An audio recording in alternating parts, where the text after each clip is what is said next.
Welcome to the Private Practice with Soul podcast. My name is Dr. Brooklyn Storm, and I help private practice owners align their business back with their soul's calling, with their big vision and with their soul's purpose. Unlike other private practice coaches, I've traveled the world in search of spiritual resources, spiritual tools, education and information so that you can have the transformation that your soul desires and needs so that you can up-level your business. How much fun is this? I love it so much. Guys, if you're not already a member of the Private Practice Monthly Mentorship Group, please check out the show notes. I would love for you to be there. In the meantime, thank you so much for pushing play today. Let's begin. Good morning, everybody, and welcome to another episode of the Private Practice with Soul podcast. I'm your host, Dr. Brooklyn Storm, and thank you for pushing play on yet another episode. I'm so pleased that you're here, and thank you also to our very new listeners and new subscribers. I hope that you love it here as much as I love putting these episodes together for you. You know, I think we've got over 250 or something now, so do feel free to scroll back over past episodes if you need something, because there's a really good chance something is there.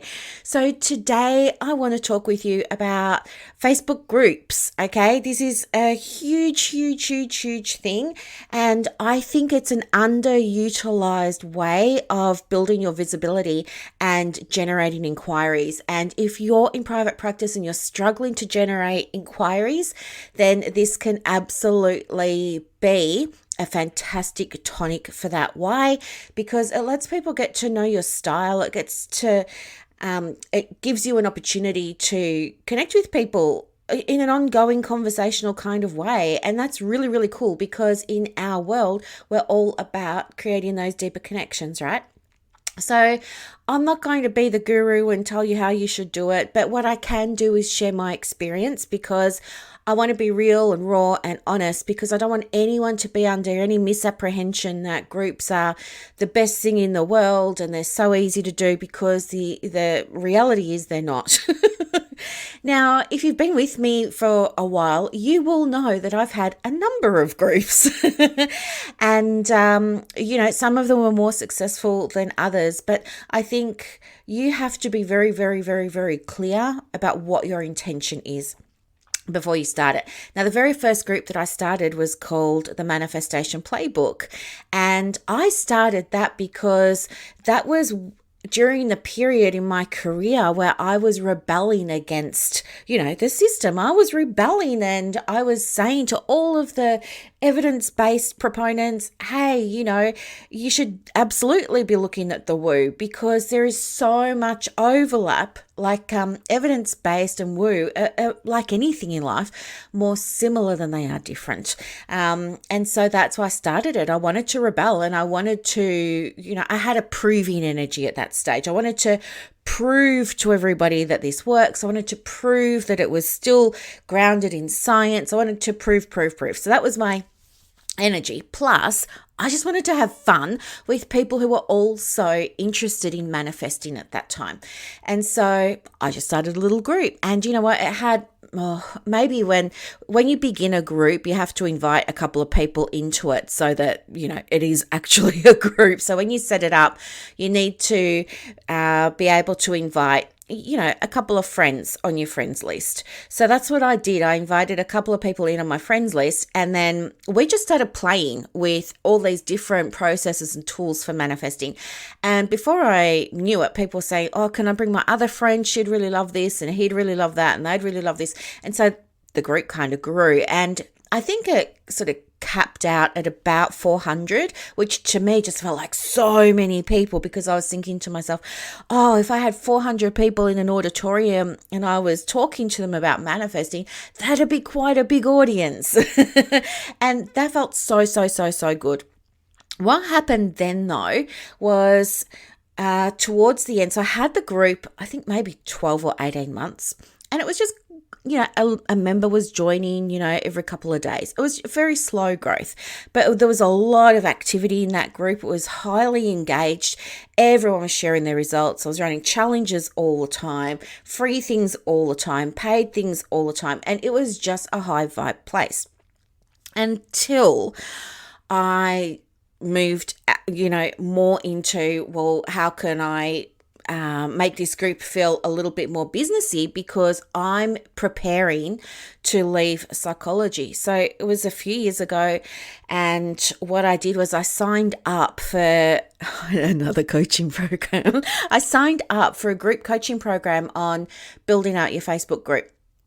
And in that training, they said, you know what, just cancel the group that you've got because it's not very serious and it's not very businessy. So just cancel that group. So that's what I did. I archived the group. And then I was, advised, just start a brand new group and make it really businessy. And, I wanted to call it something about manifesting in business, but the group coach at the time, he was like reviewing everyone's titles and suggested I'd be more successful if I called it, what was it? Oh, Business Unleashed or something like that. And I said at the time, this doesn't feel right for me because, I'm more a woo person. But anyway, I was trying to be coachable, so I went along with it and I did it. And he had some strategies for growing a group that were brand new to me that also didn't feel right, but I did them. And I just wanted to follow everything to the letter because I wanted to be successful. I knew he had created success. He had been on TV with his group. He had, gone on some island and he was in exile on an island. His name's Mark Bonus. He was on an island, I think, in exile or something. And while he was there, he had this idea to create a group. And then the group just grew really quickly. I think he's from the UK. I think maybe he lives in Australia now. I'm not sure. But anyway, it was all very rah, rah, rah, That's not my style, obviously. But I was learning and I was soaking it all up like a little sponge. And anyway, the group didn't work out. I think I got maybe 1,000 people in that group, which was, at the time I thought, 1,000 people, that's fantastic. But they were pushing for 30,000. So I felt like I wasn't, doing something right. And anyway, it just had such a bad vibe. I ended up closing down that group when I think I got to about 3,000 or something. And then I just shut it down completely, which was a task in and of itself, because when you close a group on Facebook, you can't just delete the group. You have to physically, manually remove every single member individually before you can actually wipe the group. So I started to do that. I think I got most of the way through. I don't know. There's probably remnants of the group still out there in Facebook land somewhere. But what I learned from all of that was it's really important to be aligned with your group. And he was nothing about, his approach was, as I said, it was just very rah, rah, rah. Hurry up, get the numbers. How are you going with your numbers? It was all about the growth. It wasn't about the quality of the group, which I didn't realize at the time, because I was inexperienced and I was a newbie. Anyway, after that, I started different types of little groups. And then I just thought to myself, do you know what? I'm going to give groups a break for a while. And so then all I did was I had a couple of groups that I wanted to be communities around products or services that I sold. So they were always very small numbers, but I knew just about everybody in them, and I knew that I could serve them, and I knew where they were on their journeys because I was working with most of them. And I believed, it was all the rage at the time, that you have to have a Facebook community whenever you're selling a product or a service. So that's why I had it set up, right? And I didn't do any of those very well, other than, well, that's not true. I mean, I showed up in a good way. I still gave free things. I still did talks. I still did this. I still gave value, all of that sort of stuff. But the thing was, they were never highly engaged groups, for the simple fact that I was seeing everybody once a week or once a fortnight anyway. So they would only jump in the groups if they needed something extra, really couldn't get a hold of me. So they weren't communities, is what I'm saying. For whatever reason, despite, I downloaded all of the, me, I'm a junkie of the $27 and $37 product. I downloaded all of those about how to do Facebook groups, and it just did not work for me. All that changed though after I started, probably, or maybe about 2 years ago, started seriously creating structures and practices around the business that felt very in alignment. Started more regularly and consistently linking in with my inner guidance, with that higher self, with that sort of energy, and allowing myself to act on it. And then what happened was I retired from psych, as you know now, and I was in a group, and I just started to notice and observe more and more and more the bickering and the meanness in this particular group that I'm thinking of when it came to liaising with each other and connecting with each other from different professions. I noticed, it's just my observations, I don't know what yours were, but my observations were that in hybrid groups, that's what I'm going to call it, but in a hybrid group where you have multiple disciplines, I think there becomes a level of us versus them. I think there becomes a level of we're better than you shouldn't do this, you can't do that, Medicare this. And I just remembered not being overly active in that group until I started seeing more and more, because of course what you focus on expands, right?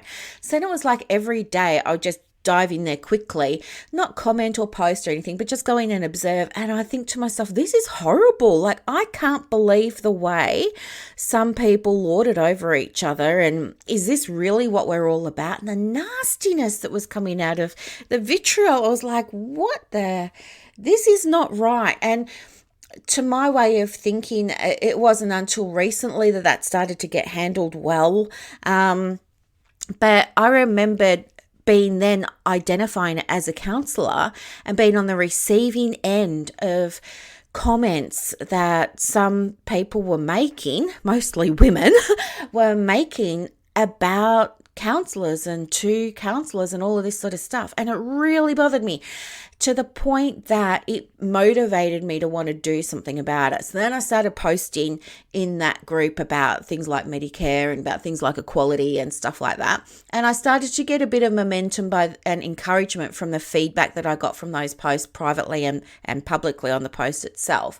But people started messaging me saying, how come this is allowed to go on and da-da-da-da-da. So then I went on a little bit of a mission, and I wanted to find a group that was just for counselors, where psychologists and social workers couldn't enter, because it was so interesting. But I don't know why, but I realized that you cannot join a group for psychologists unless you are a psychologist. So those psychology groups don't have, other professions in them. Same for the groups that are just for social workers and just for accredited mental health social workers. Yet there was not one single group that I could find that was just for counsellors that tried to keep that space clean and safe and, just for them. This is like everyone else had a space. So I thought, blow it, I'm going to do it. But part of me was saying, there must be a reason why no one else has done this.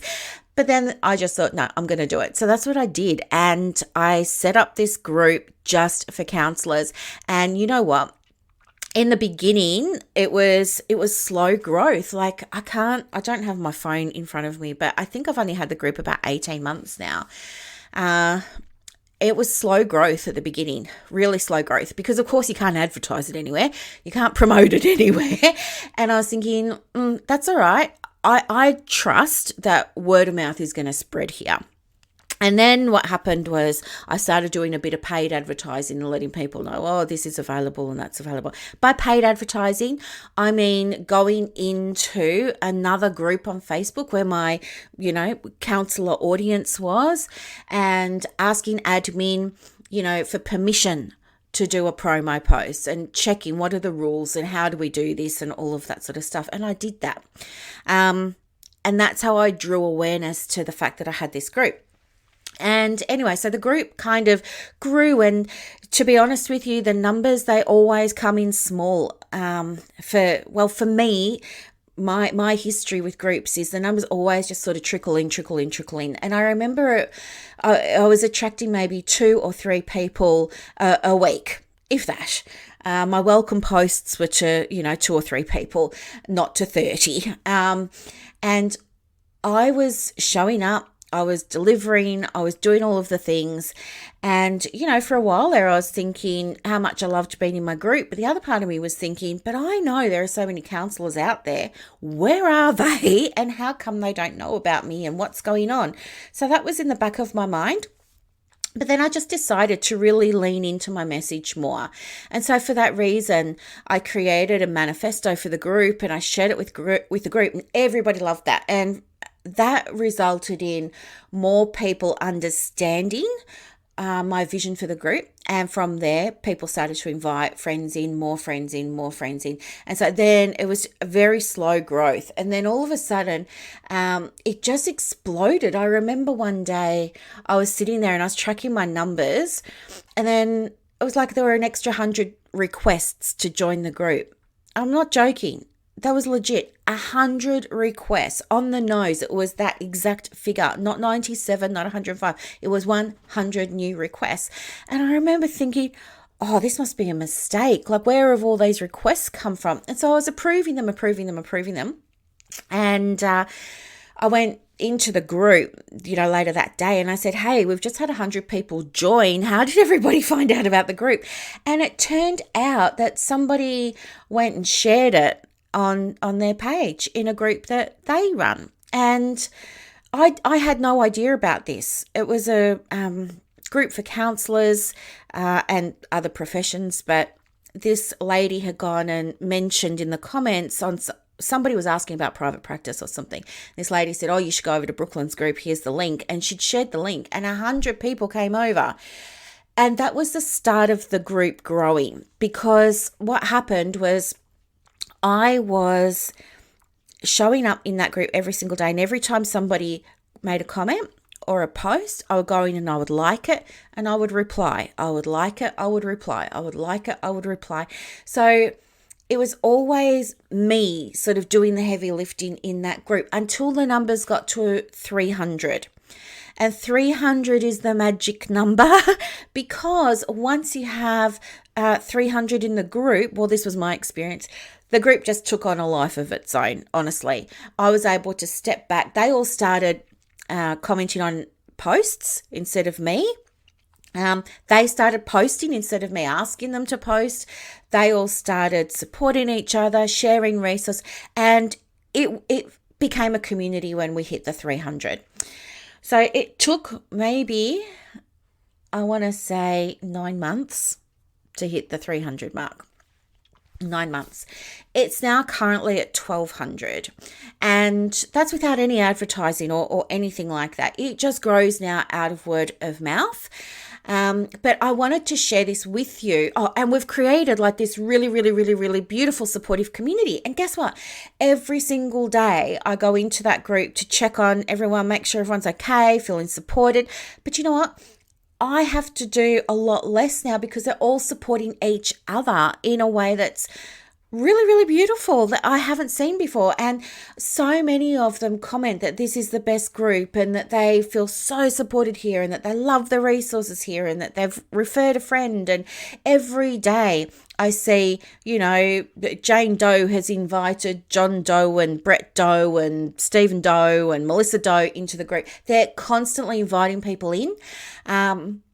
Without being asked because they love it so much and they get so much out of it. And so it's an honest to goodness joy for me to be in there.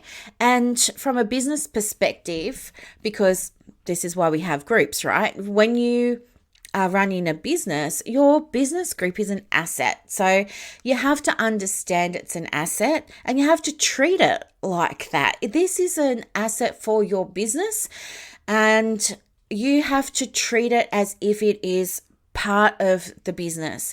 Now, yes, it's a pro bono part of the business that you do, and you do it out there in goodwill, but you also understand that by you being present in your group, you're giving people a chance to get to know you, like you, trust you, build that relationship with you. And when they are ready, they are going to approach you first when they need help, or they're going to ask you in the group for your help, things like that. So understand, first and foremost, your group is an asset. And here's some quick tips that I can share with you as well. Before you start a Facebook group, be intentional. And by that, I mean get really clear on why you're doing it. Okay? Are you doing it because you want more clients? Are you doing it because it's just on your heart to share love, and you don't care about clients, you don't care about who's going to enroll or sign up? It's just something you're doing for the joy of it. Like, get clear on, this is a business asset and what is my intention for this. Okay, that's the first thing. With me, as you just heard, my intention was to create that safe space just for counselors. And so that's what I do. And now I'm in there, I give tools just for counselors. I had a sale for Valentine's Day. I gave that group vouchers and coupons for 50% off, 50% off all of my stuff. I have another group and I gave them 15% off. Why did I do that? Because I stand for the counsellors. I want to make sure that those counsellors are looked after, and they've got some catching up to do. I think everybody will agree when it comes to being able to access resources. So I want to give them that opportunity to catch up to everybody else. Okay. So that was my intention with my group. And because that's my intention, and because it aligns with me to create a safe space for them, it doesn't feel like work for me to show up and do stuff for them every single day. It doesn't. It's a joy. And so get really, really clear on your intention, number one. Number two, do not be afraid to make offers. You have to be making offers. You're running a business. They are running businesses too, in my case. Think about your group. Like, if you were going to have a group, what kind of mindset things hold you back from making offers? So I have seen, just using my business as an example, of course, I have seen people be really nasty and really mean when other psychologists, social workers, or counselors go to make offers or go to promote stuff or go to sell stuff. People are saying, you're just in it for the money, you're grabbing money, this isn't fair, da da da, is it free? Like, there's one guy, and he's in a lot of the groups that I'm in, and every time I go to offer something, whether it's, letting them know it's a podcast or letting them know, hey, I've got this resource for you, he will often be the first one to comment, and he'll go, is it free?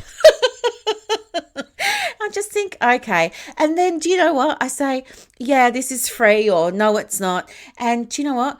A couple of weeks later, I see him asking questions about the very thing that he wants a solution to the problem that my thing was giving him, but he won't pay for it. He thinks everything should be free. So anyway, get your money mindset right and set up expectations with your group about the types of offers you'll make and how often you're going to be making them. And you can do that in the group description. So the group description is a great place for you to say, hey, I want to support working mums, and from time to time I will be inviting you to join me in my 8-week coaching program. And if you're not okay with me inviting you to this coaching program, once every 6 to 8 weeks, maybe this isn't the group for you. That's fine. Or maybe you can just ignore that post when it comes up. That's fine. But we don't need nastiness and meanness. And you have to contain it by letting people be clear right from the start that you will be making offers, invitations, having sales, having promotions, whatever language works for you. Just let them know. I think it's when people get caught off guard that they feel like there was some sneakiness or some underhandedness, but be transparent. So you might want to say, once a month, I'm going to invite you to join a particular program, product, service that I'll be putting together for you. And, I really look forward to working with you in it. Just be upfront, okay? That way, as I said, there's no surprises. The other thing to understand too about Facebook groups is you need to have really, really clear guidelines and clear rules around the group and what you want it to do and not do. So, for example, with the ACPPO, that's the Counselors Only group, I wanted to build a community. So I've made it like a community. People come in and they chat and we have posts where they sharing gifts or pet selfies or this or that. And it's like a big community. And I'm sure if we all got together at some big stadium somewhere or some big conference hall somewhere, I'm sure we would all stay up all night long, carrying on, getting along with each other, because it's kind of like a family now. There's some people in there that kind of have certain roles. You know who the mum types are, who the accountant types are. We're getting a feel for everybody's role in the community, and it's really, really beautiful to see. In this other group that I've recently taken over, it's not a community to me, to the way that I see it. And I'm talking here about the Counsellors Connect Australia group. I do not see that as a community. I see it, it's day and night when I compare it to the Counsellors, Australian Counsellors in Private Practice online group that we have. And the reason for that is I think there are so many people in it, and historically it feels to me like it's just kind of been used as a notice board. It's really like, I've got someone to refer, who's taking on a client. Hey, this is my PD, who wants to enroll in it? Hey, I just became a supervisor and I'm accepting new people, join me. I mean, it's just, there's no sense of community. And that bothers me because I want to, I guess I've evolved and I've expanded, and having seen the community over with the counsellors group, I know what's now possible. And I remember historically why I started that. It was to remove counsellors from the toxicity of other groups, like what was going on in the Counsellors Connect group then. But I really want to be able to transform the Counsellors Connect Australia group to a community type group where people get along, where there's no bitchiness, no negativity, no we're better than you, you're worse than us, you're less valued, you're more valued. I don't want any of that. I want it to be a community of professionals that all get along. And now I have a chance to kind of create that. So I know that change isn't for everybody, and some people will just always see it as a notice board group. But I want to, people can still use it for that, that's fine, but I also want to create a sense of community. So for that reason, there's going to be some changes, some nice, easy, light, effortless changes coming up on the horizon for how we do things in that group, because I want to bring people together, and this is an opportunity for me to try and help change the way we see each other and focus on how we can, as different professionals, come together and work together and cross-refer and support each other and see each other's strengths. Do you know what I mean? So I'm just going to try and change it like that. So wish me luck, but I'm always up for a challenge, as you know. The other thing to understand when you have a Facebook group is you need to know that it's not all going to be puppy dogs and rainbows. And I'll give you an example. In the Counsellors Connect group, the other day I was posting and I noticed somebody posted a link to a marketing program. I'm not going to say which one it is. I think I've gone and deleted all of the links now. But anyway, I thought, oh, that's really interesting. Like, they're not allowed to promote stuff in the group without, discussing it first.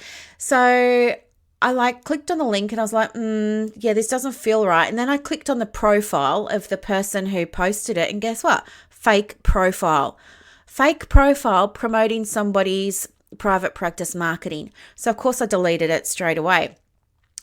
Anyway, a couple of days later, same thing happens. I see the link to this private practice marketing thing pop up and somebody saying how amazing it was. They got so much value out of it. I think it popped up in a post on marketing on Facebook or something.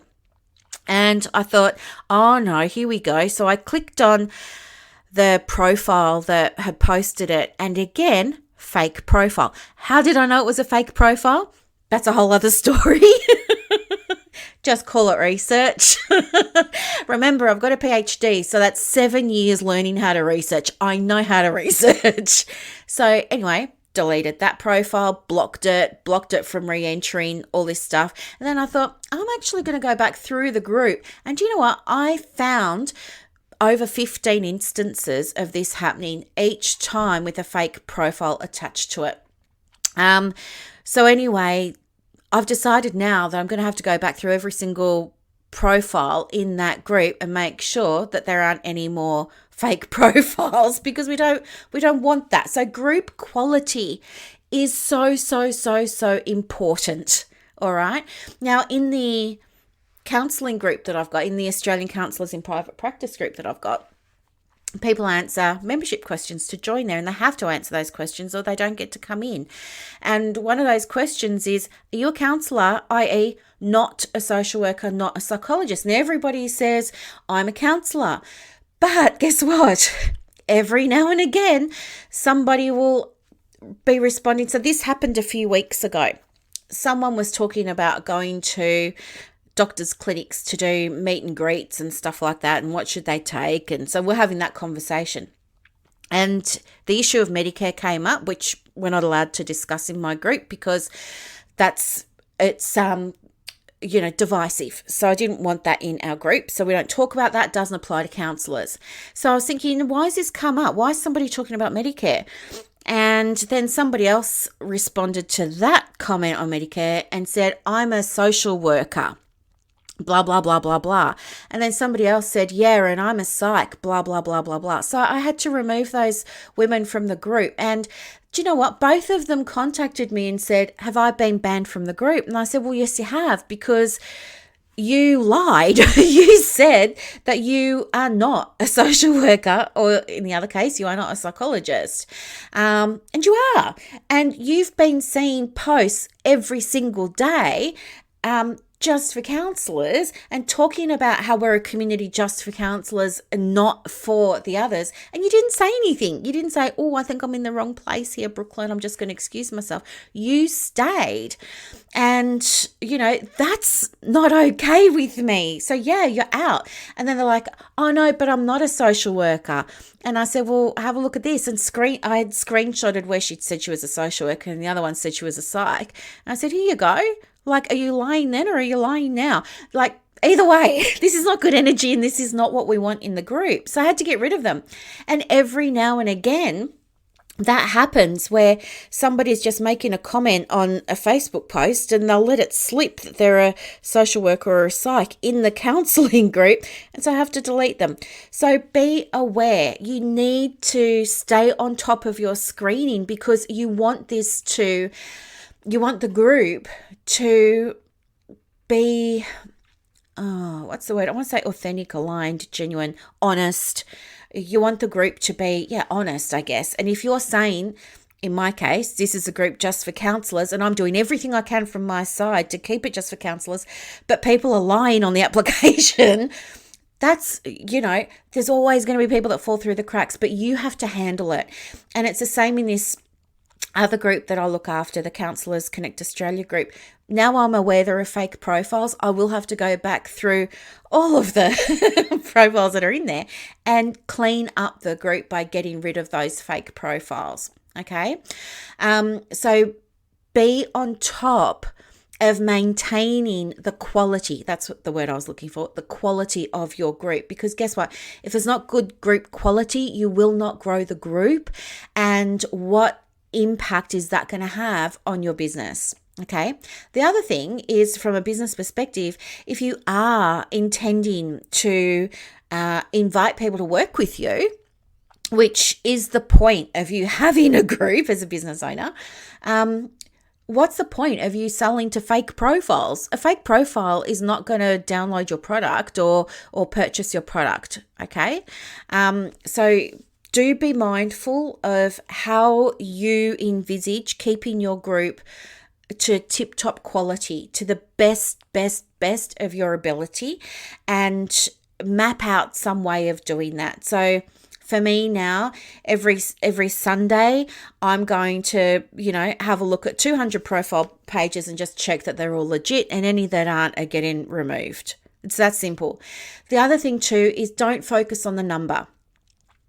That big group that I've got has 4,200 people in it, but maybe only 3 of them would ever buy something from me, versus the counseling group, which has a lot less. It's got 1,200 people in it, but I know most of them either have a call with me, download my freebie, participate in a workshop, attend or watch a free training that I do, etc., etc. So there's better exchange in that group.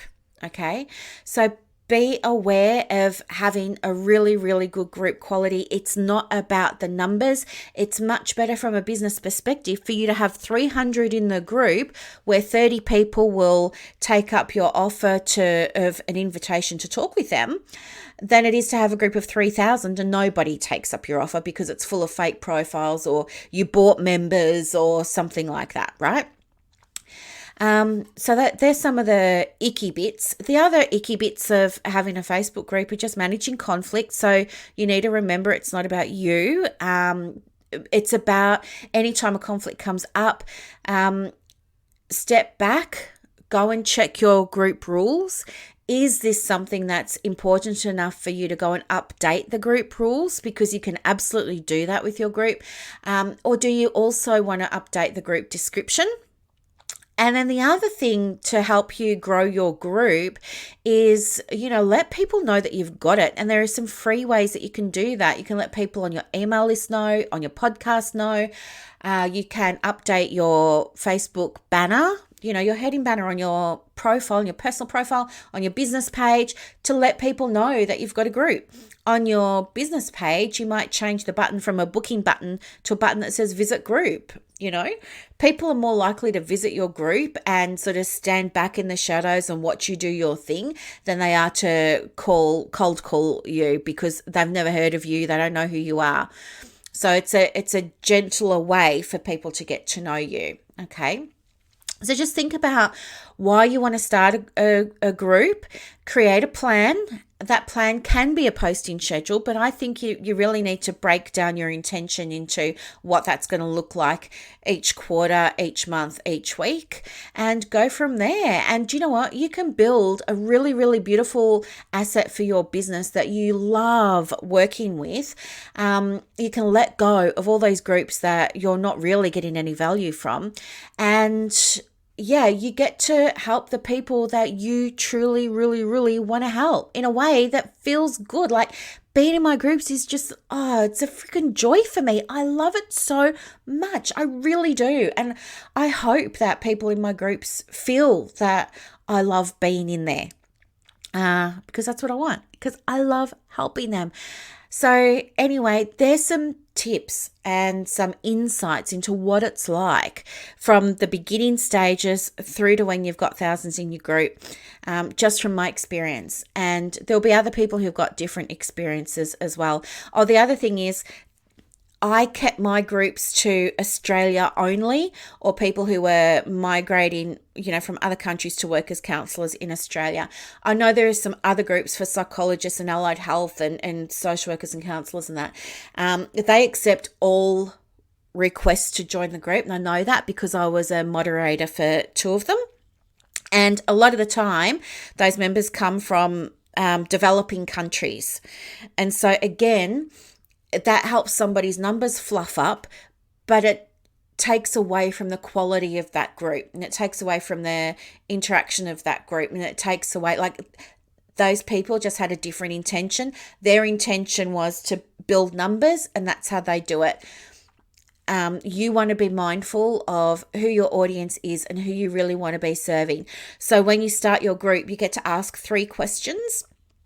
Always, always, always ask them for their email address so you can send them something, right? And send them something, whether it's a meditation, whether it's a kit, whether it's a PDF, doesn't matter. Get the email address and send them something, and then you can use the other 2 questions for whatever else. And yeah, before you let people in, check their profile page. The other thing is, don't let pages join your group. You want to build a community.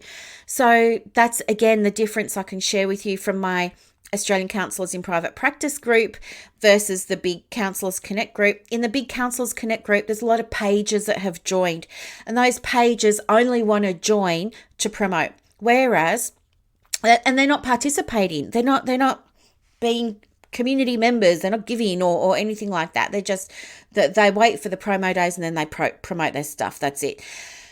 In my little other group, though, the ACPPO, no pages can join, only personal profiles. Why? Because I want to build a community. And if you're in both of those groups, I'm sure you feel the difference between them. I'm sure you feel the difference. So when you're starting your group, I would encourage you only allow profiles in if you're looking to build a community. If it's more, you want a notice board type feel like this other one that I've got, sure, get pages in there, but it will just be a different vibe and it will just be different goals and stuff like that. So different groups, different rules. Do what aligns with your business plans for the next 12 months and go from there. Don't make the numbers mean anything. Make the people mean something, because they do. Okay. Now, the other thing that can really help you with this, of course, is knowing who you want to call into your groups. And if you're looking at starting a group, then I would absolutely encourage you to come along to the Know Your Client workshop. It's happening on Saturday the 26th at 10 a.m. It's 47 Australian dollars to register. You don't have to attend on the day, but if you register, it's only $47. If you don't register and you decide down the track that you want this, it's going to be up to $4,997. No, $497, sorry. The last one was $47, and that's going to $497. This one will also be going to $497. So if you want to come along and get it for $47, do. And you can watch it later. You'll have lifetime access and replays and all this sort of stuff. So it's kind of, as I said before, a no-brainer. You want to get it at the cheaper rate. I mean, no skin off my nose if you want to pay $500 for it, but I would encourage you to get it now. The link for that is in the show notes. If you have any questions, let me know. I have to go and do a business tarot card reading now for a very special client of mine. So I will let you go. I hope that you all have a beautiful day. Thank you so much for listening to another episode, and I'll see you in the workshop next Saturday. Bye.